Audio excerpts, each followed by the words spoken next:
¿Qué tal mis amigos? ¿Cómo les va?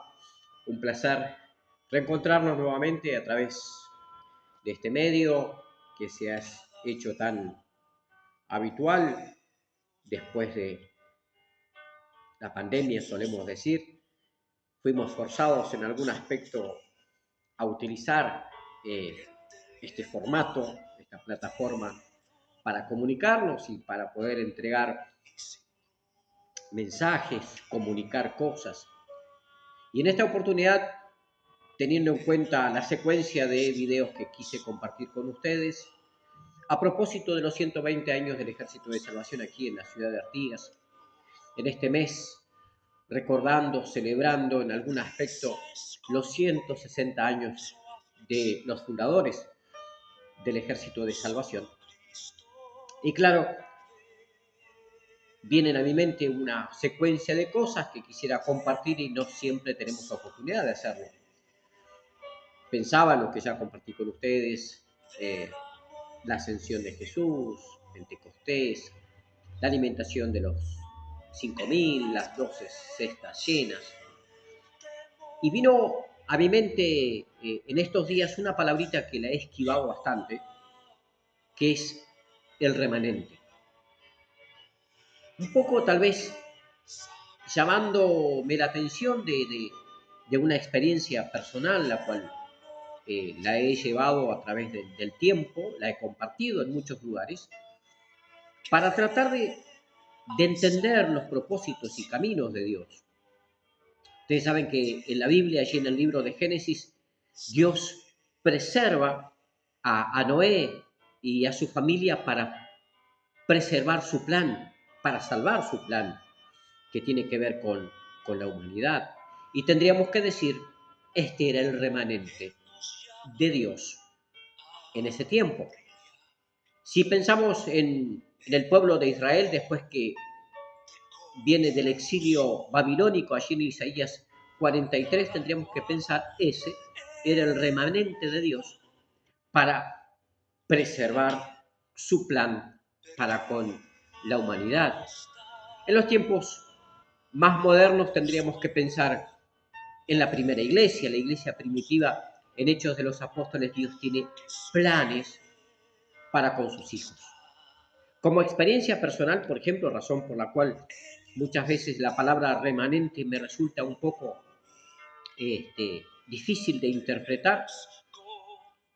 Cuando nos preparábamos para entrar a la escuela de cadetes, estoy hablando de más de 40 años atrás, un grupo de postulantes, a eso le llamábamos en ese entonces y todavía se sigue llamando postulantes, pero los encuentros son diferentes, llamábamos encuentro de postulantes, seminario de postulantes, hoy es un encuentro vocacional, pero nos preparamos para el seminario bíblico del Ejército de Salvación, lo que llamamos Escuela de Cadetes, y cuando nos preparamos para eso éramos 11 postulantes.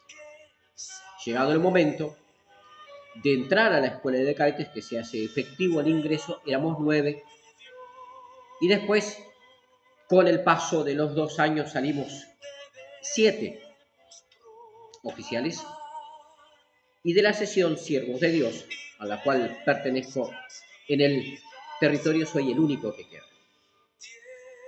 Pensaba en esta palabra remanente, la cual le escapo un poquitito, porque cuando el pueblo de Israel entra a Egipto, en primera instancia, que entra obligado por la escasez, por el hambre, cae en Egipto, que curiosamente tiene una historia muy interesante en la Biblia, ustedes lo pueden leer en Génesis 37, porque la familia que entra a, eh, a Egipto llega solicitando alimento, porque era el lugar donde había abundancia, y se encuentran que el gobernador, el administrador de Egipto, era uno de ellos. Estamos hablando de José, ustedes lo entienden.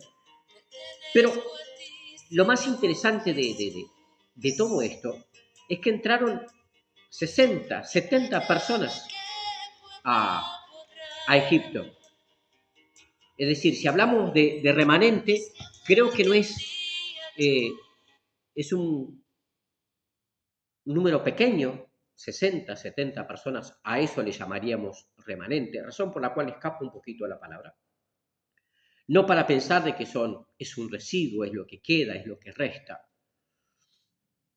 Y cuando el pueblo sale de Egipto, después de un largo proceso de esclavitud inclusive, salieron 600.000.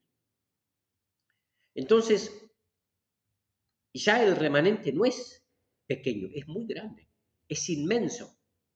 Sin embargo, la Biblia habla en más de una oportunidad que aunque fuese tan grande como la arena del mar, solamente unos pocos serán salvos.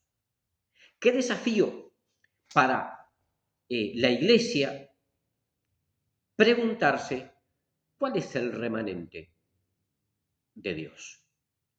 Hablo porque en el proceso de los tiempos vemos que la gente va y viene. Algunos permanecen en tiempos difíciles, pero muchos se quedan en el camino. Yo creo que tenemos un desafío interesante como iglesia de pensar cuál es el remanente de Dios para este tiempo. El remanente normalmente es el que permanece en tiempos difíciles. Claro, tendríamos que pensar cuál es el tiempo difícil de la iglesia. Hace unos días atrás compartí con ustedes el texto bíblico de Hechos de los Apóstoles capítulo 7. Allí aparece la muerte de Esteban, uno de los diáconos que fue elegido para servir las mesas. Es uno de los primeros mártires de la iglesia y por lo tanto, si uno mirara a futuro, pensaría, realmente es un tiempo difícil lo que se viene.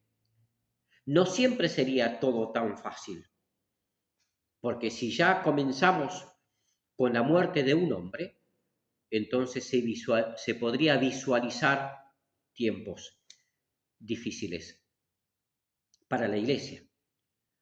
Quiero desafiarte a que pienses conmigo en esta palabra remanente, porque mirando un poquitito más detenidamente y más profunda, uno debería pensar de que el remanente no es los que quedaron, unos pocos que sobraron, sino los más valiosos. Son aquellos que permanecieron a pesar de todas las dificultades que hubieron, permanecieron firmes. Claro, este es un desafío para oficiales, para soldados, para amigos, para cristianos. Y nos preguntamos, ¿de qué lado estás? ¿Sos de los que se escapan cuando las cosas están difíciles o sos de afrontar en la batalla? Yo creo que es un desafío para la iglesia de todos los tiempos y lo interesante de todo esto es que Dios a través de todos los tiempos siempre preservó un grupo que serían los que llevarían la palabra a todo el mundo. Creo que somos desafiados no solamente a creer, somos desafiados a recibir y a vivir por la gracia. Por eso leemos en la palabra de Dios, no por obras, sino por gracia. Por lo tanto, te desafío a que busques en la palabra de Dios esta palabra tan importante que se llama remanente. Y sería muy interesante que tú fueras uno de este grupo que permanece en el tiempo a pesar de todas las dificultades que puedan venir. Mi amigo, te bendigo en esta hora. Dios te bendiga y espero que estés en este grupo de los pocos que Dios preserva y guarda para llevar adelante sus propósitos y su plan para su iglesia. Chao.